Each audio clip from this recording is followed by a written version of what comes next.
ಮೂವಿಗೆ ಹೋಗಿ ತುಂಬ ದಿನ ಆಯಿತು. ಸರಿ ನಮ್ಮ ಫ್ರೆಂಡು ಮೂವಿಗಾದರೂ ಹೋಗ್ಬಿಟ್ಟು ಬರೋಣ ಅಂತ ಹೇಳ್ಬಿಟ್ಟು ಅಂತಂದ. ಸರಿ ಯಾವ ಮೂವಿಗೆ ಹೋಗೋಣ ಅಂತ ಕೇಳಿದ್ರೆ ಕಿಂಗ್ಡಮ್ ಮೂವಿ ತುಂಬ ಚೆನ್ನಾಗಿದೆಯಂತೆ, ವಿಜಯ್ ದೇವರಕೊಂಡದು, ಹೋಗ್ಬಿಟ್ಟು ಬರೋಣ ಅಂತಂದ. ನಡಿ ಗುರು ಪವನ್ ಕಲ್ಯಾಣ್ ಮೂವಿಗಾದರೂ ಹೋಗೋಣ ಅಂತಂದರೆ, ಇಲ್ಲ ಬೇಡ ಪವನ್ ಕಲ್ಯಾಣ್ ಮೂವಿಗೆ ಬೇಡ, ಕಿಂಗ್ಡಮ್ ಮೂವಿನೇ ಚೆನ್ನಾಗಿದೆ ಅಲ್ಲಿಗೆ ಹೋಗೋಣ ಅಂತಂದ. ಸರಿ ಅಂದ್ಬಿಟ್ಟು ಅವ್ನ ಬೈಕಲ್ಲಿ ನಾನು ನಮ್ಮ ಫ್ರೆಂಡು ಮದನಪಲ್ಲಿಗೆ ಹೋಗ್ತಾಯಿದ್ವಿ. ಮದನಪಲ್ಲಿಯಿಂದ ಮದನಪಲ್ಲಿ ಎಕ್ಸಾಕ್ಟಾಗಿ 20 ಕಿಲೋಮೀಟ್ರ್ ಬರುತ್ತೆ ನಮ್ಮೂರಿಂದ. ಸರಿ ಅಂದ್ಬಿಟ್ಟು ಅಲ್ಲಿ ಥಿಯೇಟ್ರ್ ಕೂಡ ಚೆನ್ನಾಗಿರುತ್ತೆ. ಸರಿ ಅಂದ್ಬಿಟ್ಟು ನಾವು ಬುಕ್ ಮೈ ಶೋಯಲ್ಲಿ ಬುಕ್ ಮಾಡ್ಕೊಂಡಿದ್ವಿ. ಸರಿ ಅಂತ ಥಿಯೇಟ್ರ್ ಹತ್ರ ಬಂದ್ವಿ. ಫುಲ್ ರಶ್ ಏನು ಇರಲಿಲ್ಲ, ತುಂಬ ಕಮ್ಮಿ ಜನ ಇದ್ದರು. ಇವತ್ತು ಸಂಡೇ ಆಗಿದ್ರು ಕೂಡ ನಾವು ರಶ್ ಇರುತ್ತೆ ಅಂದ್ಕೊಂಡಿದ್ವಿ. ರಶ್ ಇರುತ್ತೆ ಅಂದ್ಕೊಂಡು ನಾವು ಬುಕ್ ಮೈ ಶೋಯಲ್ಲೇ ಬುಕ್ ಮಾಡ್ಕೊಂಡಿದ್ದು. ಸರಿ ಅಂದ್ಬಿಟ್ಟು ಇನ್ನೂ ಸ್ವಲ್ಪ ಟೈಮ್ ಇತ್ತು, ಅವನು ಟಿಫನ್ ಮಾಡಿರಲಿಲ್ಲ, ನಾನು ಟಿಫನ್ ಮಾಡಿರಲಿಲ್ಲ ಅಂತ ಹೇಳ್ಬಿಟ್ಟು ಒಂದು ಮಸಾಲ ಸೋಡಾ ನನ್ನಾರಿ ತೊಗೊಂಡು ಕುಡಿದು ಇನ್ನೇನು ಮೂವಿ ಇನ್ನೂ ಸ್ಟಾರ್ಟ್ ಆಗಿದೆ ಅಂತ ಹೇಳ್ಬಿಟ್ಟು ಒಳಗಡೆ ಹೋದ್ವಿ. ನೀವು ನೋಡ್ತಾ ಇರ್ಬೋದು, ಇದು ರವಿ ಥಿಯೇಟ್ರು. ಇಲ್ಲಿ ಸೌಂಡ್ ಸಿಸ್ಟಮ್ ಎಲ್ಲ ತುಂಬ ಚೆನ್ನಾಗಿರುತ್ತೆ, ಬೇರೆ ಥಿಯೇಟ್ರ್ ಕಂಪೇರ್ ಮಾಡಿದ್ರೆ ಮದನಪಲ್ಲಿಯಲ್ಲಿ. ನಾವು ಬಾಲ್ಕನಿ ಟಿಕೆಟ್ ತೊಗೊಂಡಿದ್ವಿ.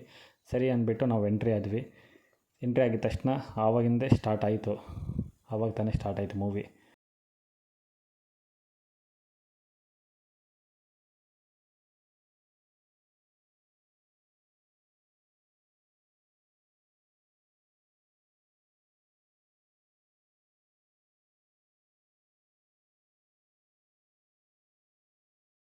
ಮೂವಿ ಎಲ್ಲ ನೋಡಿಕೊಂಡು ಬಟ್ಟೆ ಅಂಗಡಿ ಹತ್ರ ಹೋಗಬೇಕಾಯಿತು. ಸರಿ ಅಲ್ಲಿ ಬಟ್ಟೆ ಎಲ್ಲ ನೋಡ್ತಾ ಇದ್ದ, ಬಟ್ಟೆ ಎಲ್ಲ ತೊಗೊಂಡು ಮತ್ತೆ ರಿಲಯನ್ಸ್ ಮಾರ್ಟ್ ಹತ್ರ ಹೋಗಬೇಕಾಯಿತು. ಅಲ್ಲಿ ಏನು ಬೇಕೋ ಅವ್ನಿಗೆ ಏನೋ ತೊಗೊಂಡು ಮನೆಗೆ ಸರಿ ಮನೆಗೆ ಹೋಗೋಣ ಅಂತ ಹೇಳ್ಬಿಟ್ಟು ರಿಟರ್ನ್ ಆದ್ವಿ. ಇವತ್ತಿನ ಒಂದು ಚಿಕ್ಕ ಮಿನಿ ವ್ಲಾಗು ಇಷ್ಟ ಆದರೆ ಲೈಕ್ ಮಾಡಿ ಮತ್ತು ಫಾಲೋ ಮಾಡಿ ಮತ್ತು ಶೇರ್ ಮಾಡಿ.